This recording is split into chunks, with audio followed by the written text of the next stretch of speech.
특히 한국 교육에 관련해서는 이제는 많은 분들이 한계 지점에 온 것 같아요. 더 이상은 안 된다. 이건 교육이 아니다.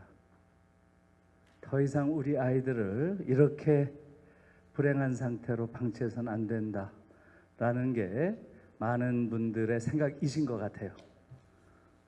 저는 이제는 우리 아이들을 놓아줘야 된다.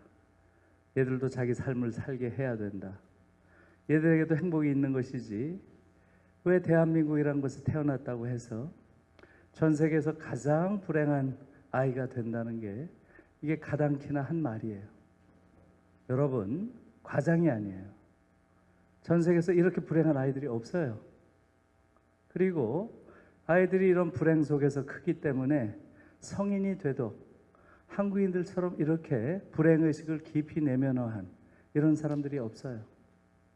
그러다 보니까 우리는 삶을 산다고 하지만 우리가 사는 삶이 아니에요.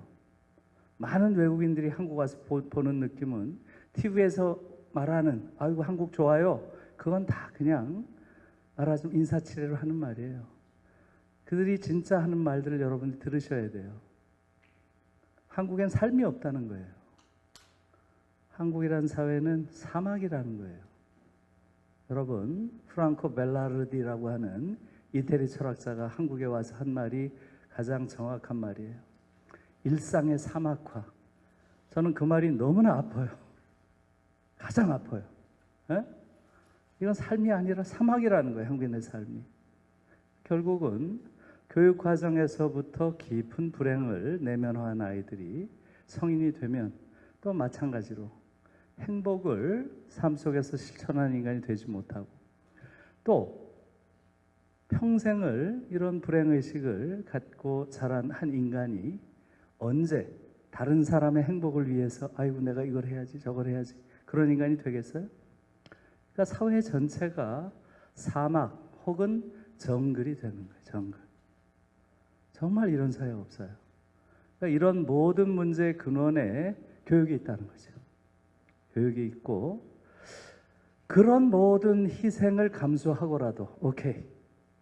우리가 조금 학교 다닐 때 힘들더라도 꾹 참고 무언가 좋은 걸 위해서 해야 되겠다. 또 그런 교육의 결과 아주 좋은 아이들이 자라나서 우리 사회가 더 좋아지고 이렇게 된다면 그래도 그러한 희생을 감수하는 의미라도 있죠. 여러분, 지금 한국 교육에서 우리가 보는 사람들이 누구예요? 얘들이에요, 얘들. 의사들 보셨죠? 의사들이 거리에 나와가지고 데모를 하고 있어요. 타이밍도 아주 너무나 적절하죠. 의사들을 가장 절실하게 사람들이 요구하는 바로 이때 전염병으로 온 나라가 정말 희대의 위기 상태에 있는 이 상황에서 의사들이 나와가지고 자신들의 특권을 조금도 잃지 않겠다고 하는 그러한 결의로 나와서 저런 데모를 벌였어요. 너무너무 터무니없는 일이고요. 저걸 보면서 제가 어쨌든 거의 30년 가까이 교단에서 아이들을 가르쳤는데 너무 큰 비통함을 느꼈어요.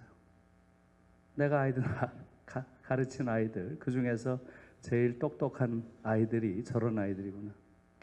한국 교육이 길러낸 최고의 우등생들이 저런 아이들이구나 하는 것은 뭐 더 이상 말이 필요 없어요. 여러분, 거의 비슷한 일을 독일과 한국이 같이 겪었어요. 독일에서도 의사들이 모자라서 굉장히 과로에 시달렸습니다. 한국도 마찬가지죠. 의사들이 굉장히 힘든 상황이 지금 있어요. 그런 상황에서 지금 문재인 정부가 제시한 기준은 제가 보기엔 최소 기준이에요. 최소. 그거보다 저는 2~3배 정도는 더 많은 의사가 필요해요. 지금 3~4천 정도를 더 늘린다고 하고 정말 공공의대가 없는 그런 데에서 공공의대를 두겠다 하는 최소의 기준을 낸 거예요. 그걸 가지고 이렇게 난리칠 줄 몰라서요. 이것은 파렴치한 수준이에요. 제가 보기엔. 똑같은 것을 독일에서 여러분 아시죠? 인구 1000명당 의사 수로 의사의 비율을 따지잖아요. 1000명당 우리가 2.4더라고요. OECD 평균이 3.4예요. 우리가 한 30% 정도 모자란 거예요, 평균에. 독일을 보니까 4.4더라고요. 우리의 거의 2배에 가까워요.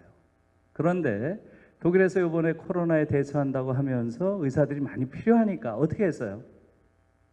몇 프로를 늘린다고 했어요. 몇 프로? 무려 50%를 늘린다고 했어요. 50%. 4.4인데 거기에 또 50%. 거기에 50%니까 굉장히 많은 수죠. 그걸 늘린다고 하니까 어떻게 했어요? 의사협회에서 대대적인 환영. 정말 우리 너무 과로했다. 의사들 수가 지금보다 50% 더 늘려야 된다. 이렇게 환영을 하고 나왔어요. 우리는 지금 하는 짓을 보세요. 네? 이게 전형적인 거예요. 이게 지금 의사들만이 아니에요. 변호사, 판검사 똑같습니다. 그들이 무슨 잘나가지고 특권 드리는 거 아니에요. 자신의 특권의 성을 딱 쌓아놓고 아무도 못 들어오게 하는 거예요. 이런 파렴치한 자들이 어디 있어요? 분노가 이래요. 분노가. 정말 있을 수 없는 그러한 왜곡된 그런 말하자면 노동시장 구조를 가지고 있고요. 그 안에서 한국 사회에서 아주 특수한 두 부류들, 의사와 판검사, 변호사들이 터무니없는 특권들을 누리고 있는 게 지금 한국 사회예요. 이 부분에 대해서 분명히 바뀌지 않으면 어렵다 하는 것이고요.